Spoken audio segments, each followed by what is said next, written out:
kutembelea kwenye wheelchair.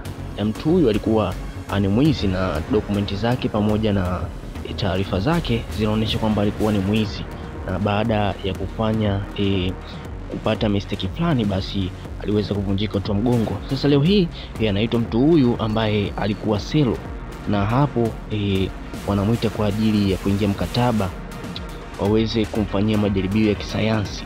Na jaribio hilo wanamueleza kwamba baada ya kuingia katika majaribio yetu, basi tutaweza kukutoa jela na maisha yako yataendelea kuwa kama mtu wa kawaida.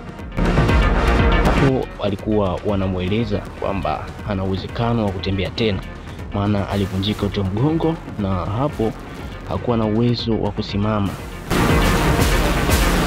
Uti wa mgongo ni kiungo muhimu sana katika mwili wa binadamu, hivyo hapo ukivunjika tu maeneo kama ya kiuno, basi hautoweza kutembea tena. Sasa hapo walikuwa wanamwambia kwamba atie saini. Baada ya kutia saini, wanamueleza kwamba ataweza kutembea kwa mara nyingine tena, they will walking again. Sasa wanasema mabosi hawa walikuwa wanahitaji saini yake ili waweze kumfanyia majaribio katika kitengo chao.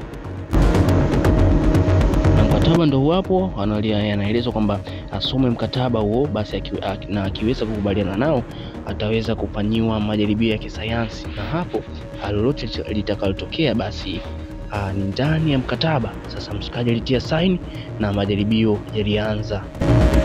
Basi alikamatwa chapu na kuzibwa pumzi, na baada ya kuzibwa pumzi lazima mtu upoteze fahamu na ufe kabisa. Tukija underground, wanasema ni chini ya ardhi huko. Sasa mshikaji anazinduka, anajikuta yupo katika chumba hivi na amevaishwa fomu fulani. Sasa anaamka, anajikuta yupo eneo hili afu hakuna mtu yeyote yule. Basi akaamua ajikokote, maana miguu yake anajua kabisa miguu yangu ni mibovu.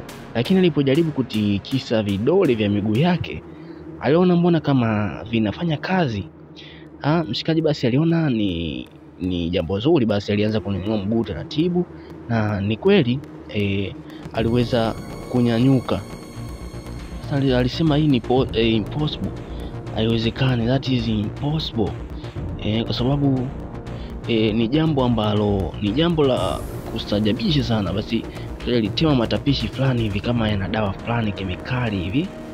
Basi alikaa mule kwa muda, na hapo alikuwa anajaribu kuomba msaada anybody ambaye anamsikia. Sasa alikaa kwa muda mrefu mpaka akawa anabadilisha style za kukaa, mikao ya huku na kule. Basi alijaribu kupiga mlango kwa nguvu, lakini ghafla alipigwa shoti.